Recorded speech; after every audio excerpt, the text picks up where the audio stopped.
राधे राधे दोस्तों, आज मैं आप लोगों को बताने वाली हूँ 2024 में छठ पूजा कब है। छठ पूजा प्रकृति को समर्पित पर्व है जिसमें सूर्य देव और छठी मैया की पूजा होती है।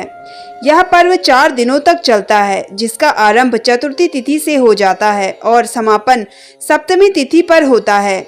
छठ पर्व पर व्रती कमर तक जल में प्रवेश कर सूर्य देव को अर्घ्य देते हैं। आइए जानते हैं छठ पर्व की हर छोटी बड़ी बातें और मान्यताएं, क्यों, कब और कैसे मनाते हैं छठ पर्व। इसी के साथ जानते हैं आगे छठ पर्व और छठ मैया की मान्यता। छठ पर्व मुख्य रूप से कार्तिक शुक्ल षष्ठी तिथि को मनाई जाती है, लेकिन इसके अलावा चैत्र शुक्ल षष्ठी तिथि का छठ पर्व, जिसे चैती छठ कहते हैं, यह भी काफी प्रचलित है। इस तरह 2 छठ पर्व विशेष रूप से महत्व है। दोनों ही छठ पर्व भगवान सूर्य को और षष्ठी माता को समर्पित है, इसलिए छठ पर्व में भगवान सूर्य को अर्घ्य दिया जाता है और छठ मैया की पूजा कथा की जाती है। छठ पूजा की तिथि नहाय खाय 5 नवंबर। छठ पूजा के पहले दिन श्रद्धालु नदी या तालाब में स्नान करते हैं और केवल शुद्ध और सात्विक भोजन ही ग्रहण करते हैं।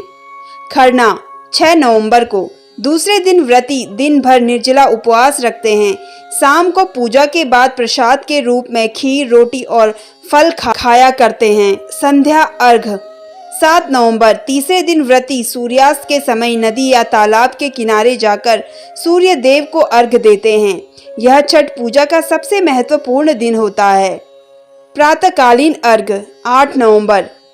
चौथे दिन उगते हुए सूर्य को अर्घ्य दिया जाता है, जिसके बाद व्रती अपना व्रत तोड़ते हैं और प्रसाद वितरण करते हैं। छठ पूजा की महिमा। छठ पूजा की सबसे कठिन व्रतों में से एक माना जाता है, क्योंकि इस दौरान श्रद्धालुओं को कठोर नियमों का पालन करना पड़ता है। यह व्रत परिवार की सुख समृद्धि, संतान की दीर्घ आयु और रोग मुक्ति जीवन के लिए किया जाता है। इस त्योहार के दौरान सूर्य की आराधना से हमें ऊर्जा और शक्ति मिलती है, जो जीवन में सकारात्मक का संचार करती है। छठ पूजा का क्या होता है प्रसाद। छठ पूजा के दौरान प्रसाद के रूप में ठेकुआ, मालपुआ, चावल के लड्डू, फलों और नारियल का प्रयोग किया जाता है। ये सभी प्रसाद शुद्ध सामग्री से बनाए जाते हैं और सूर्य देव को अर्पित किए जाते हैं। साथ ही जानेंगे छठ पूजा की संपूर्ण कथा। छठी मैया कौन है, क्यों होती है इनकी विशेष पूजा। स्वयंभू मनु के पुत्र राजा प्रियव्रत विरक्त स्वभाव के योगी थे। वह विवाह और संतान उत्पत्ति करना नहीं चाहते थे। तपस्या में उनकी विशेष रुचि थी, परंतु ब्रह्मा जी ने मनु को पृथ्वी पर संतति उत्पन्न करने का कार्यभार दिया था। पुत्र के इसमें अरुचि से परेशान मनु ने ब्रह्मा जी को अपनी दुविधा बताई। ब्रह्मा जी ने प्रियव्रत को समझाया और उन्होंने आज्ञा दी कि विवाह कर संतान उत्पन्न करो। उन्होंने विवाह कर लिया। विवाह के बाद लंबे समय तक उन्हें कोई भी संतान नहीं हुई। ब्रह्मा जी का आदेश पूर्ण नहीं हो पा रहा था।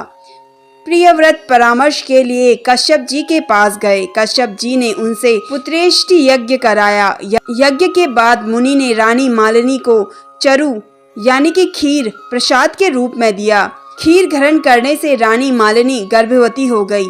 रानी ने समय आने पर एक सुंदर राजकुमार को जन्म दिया, परंतु वह मरा हुआ था। पुत्र के असहनीय शोक के कारण रानी को मूर्छित आ गई। राजा प्रियव्रत मृत बालक को देखकर शमशान में गए और उस एकांत भूमि में पुत्र को छाती से चिपकाकर विलाप करने लगे। बिलखते हुए राजा कह रहे थे कि मैं तो इस बंधन में पड़ना नहीं चाहता था। ब्रह्मदेव के आदेश पर संतान उत्पत्ति को उद्गत हुआ, फिर संतान सुख नहीं देख पाया। आखिर क्या अपराध है मेरा। इतने में उन्हें वहां एक दिव्य विमान दिखाई पड़ा। जो विमान अमूल्य रत्नों से बना था।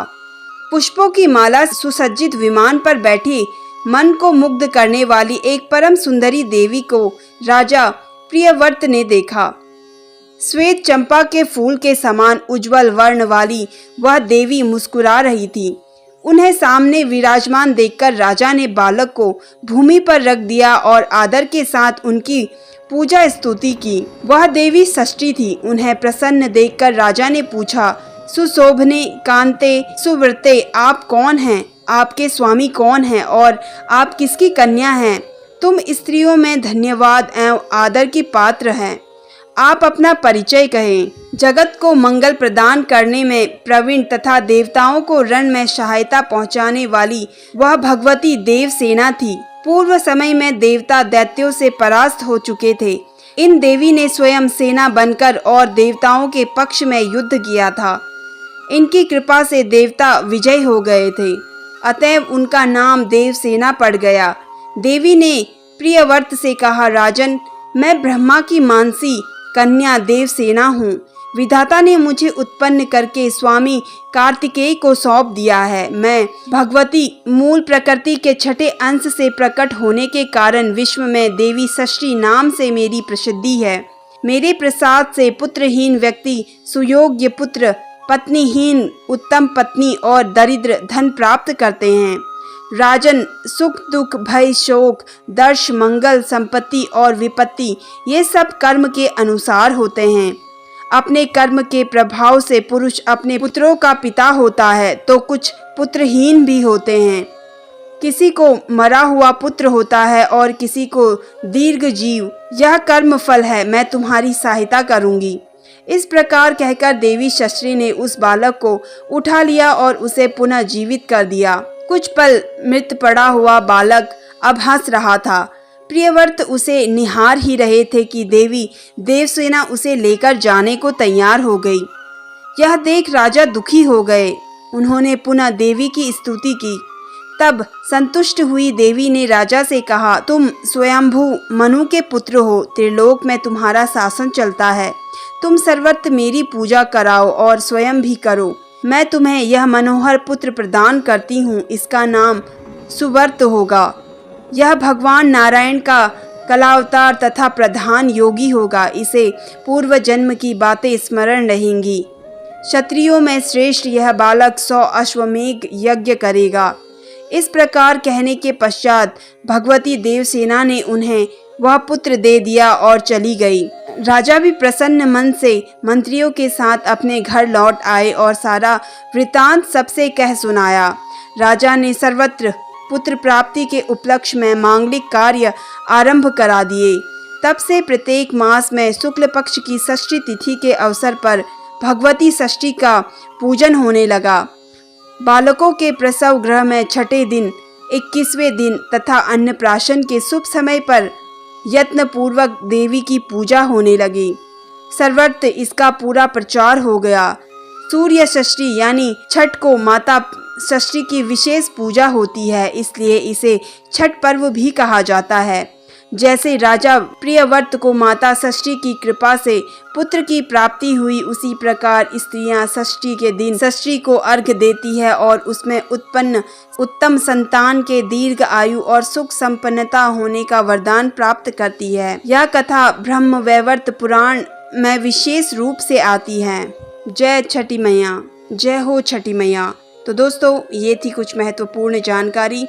कैसी लगी आपको कमेंट करके ज़रूर बताइए और अगर आप मेरे चैनल पर नए हैं तो मेरे चैनल को सब्सक्राइब कर लीजिए। धन्यवाद।